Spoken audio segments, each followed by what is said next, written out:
July 2014. I guess maybe I should have been wearing red, white, and blue, but hey, I'm wearing blue. And happy 4th of July to all of you. And what did we do this week? The review is about lesson 27 in the harmony course. Back to the harmony course. A couple more lessons in the advanced course, and it's going to be wrapped up. I wanted to think a little bit about how I'm doing the wrap up there. So jump back over to the harmony course. And the harmony course, what we did in 27 was starting to vocalize to the actual inversions. Major, minor, diminished, and augmented 3-part harmony in different orders. And vocalizing that way and getting that in your head starts to teach you more about how to arrange harmony as well and create it, as well as just becoming a better harmony singer, because getting those sounds in your head, of course, is going to make you better. So that's what we did on the site, lesson 27. And if you're a member, and I hope you are, all you got to do is go over there and go to the harmony course and boot on 27, and you will see what I'm talking about. Get all the information. There's a nice little care package on that lesson, meaning I put together 4 different MP3 audio exercises to go with that, as well as a PDF file with everything all written out. So that's all in a little packet there that you can go ahead and hit on and have that, so you can vocalize away from the lesson as well as working on the lesson. So that's how that works. Now, on the musical tip of the week, I want to talk to you a little bit about high notes and your approach towards them and how to expand your range. I'm going to start by telling you that it usually doesn't work that well to actually try to go to your high voice and develop it. Most of the things that we try to do in high voice can be a hindrance if you just go to that part of your voice. You really need to develop your voice from bottom to top. And you're probably going to do better with the high notes if you get really good in middle in your mix. And if you can pull your mix up and extend mix, then into head voice, it's going to be a lot easier to really holistically pull everything together.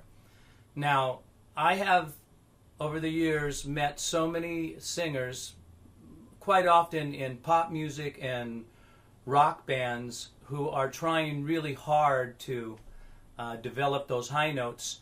And different teachers have told them different things, and they come in and they tell me the things that they've learned. And sometimes I'm terrified. And I'll tell you why. Because one of the things that other teachers have suggested to the students is that they scream up in their high part of their voice. And screaming is never a good idea in the high part of your range, because, as I always say, the way this mechanism works is that it's 2 resisting bands that are quite small right here in your right where your larynx is at. And these bands continue to hold back the air pressure.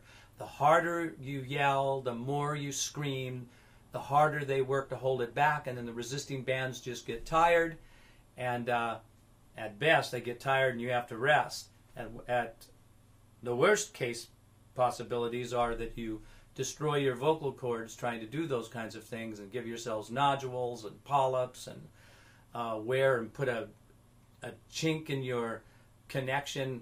And what I mean by connection is how the vocal cords push together. They have to make a good seal, and that's how we really get to sing from the bottom to the top of our range, if the vocal cords are making a good seal and pushing together the proper way as you sing up into your higher notes. Now, it is true that as you sing up higher into your mix, that you do have to increase the air pressure. It does increase, but not proportionally to what's already going on. Get what I'm saying? As you're coming up from your chest voice and moving up, yeah, you're increasing air pressure, but not like gigantically making a big switch into some kind of way more air pressure. Another thing that rock singers do, they do it in their bands. They do it because the monitor systems are not working and they're singing in loud situations and they don't hear themselves well, and all kinds of problems happen. So, are there any exercises that you can use up in your head voice? Since I said that most of the time, that's not the way to go, but to develop your mix up into your head voice. And the answer is there are a couple things that happen in head voice that are really interesting and fun to talk about. And one is laughing. Laughter is usually higher in everybody's range than the normal place that they speak. And little high giggles, and different people have different types of laughs. If I go, if I do that, stupid little funny giggle there, when I'm doing that, there is no problem to my vocal cords. I'm not hurting myself in any way. I can laugh like that. And so what that tells us, when you can see that that happens, is that there is a way to get a good seal on the vocal cords and be in that part of your voice without hurting yourself.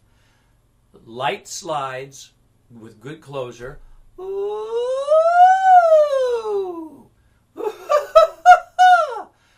Giggles and laughs will start to show you more about what's going up in your upper register than a lot of approaches towards trying to develop power in that area. So screaming is the ultimate form of press phonation, and even psychologically the scream is all about fear and terror.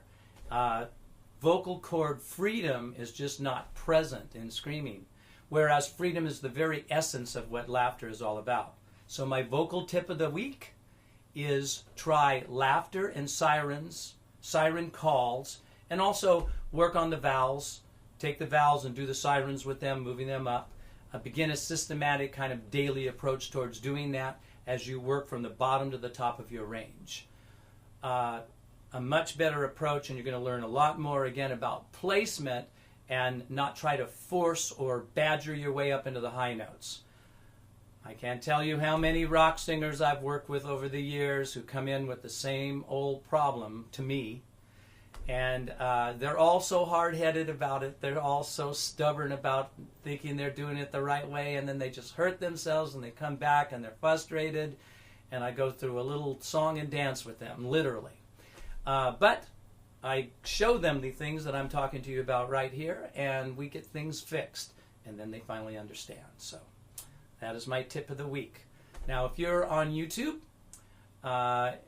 you can't go to lesson 27 of the harmony course, but you can come on over to totallyvocals.com, get 10 free lessons. You can look all around the site and see all of the courses and how they are, and see different songs. We have all kinds of songs, and there's a lot of free previews as well. You can like navigate through the free previews and see different singers singing things, and hear me talking to different people and demonstrations. You can go read things that are on the forum and see things that have happened in the past there. There's all kinds of great things. And we do have some fabulous courses: a beginning, intermediate, advanced voice course, a harmony singing course, a course that teaches vibrato, a course that teaches jazz scat singing, and hundreds of songs and breakdowns both for male and female voices. And what I mean by the breakdowns is I will show you, as working with the singers, what to do to sing these songs and to get the best results. So come on over, totallyvocals.com.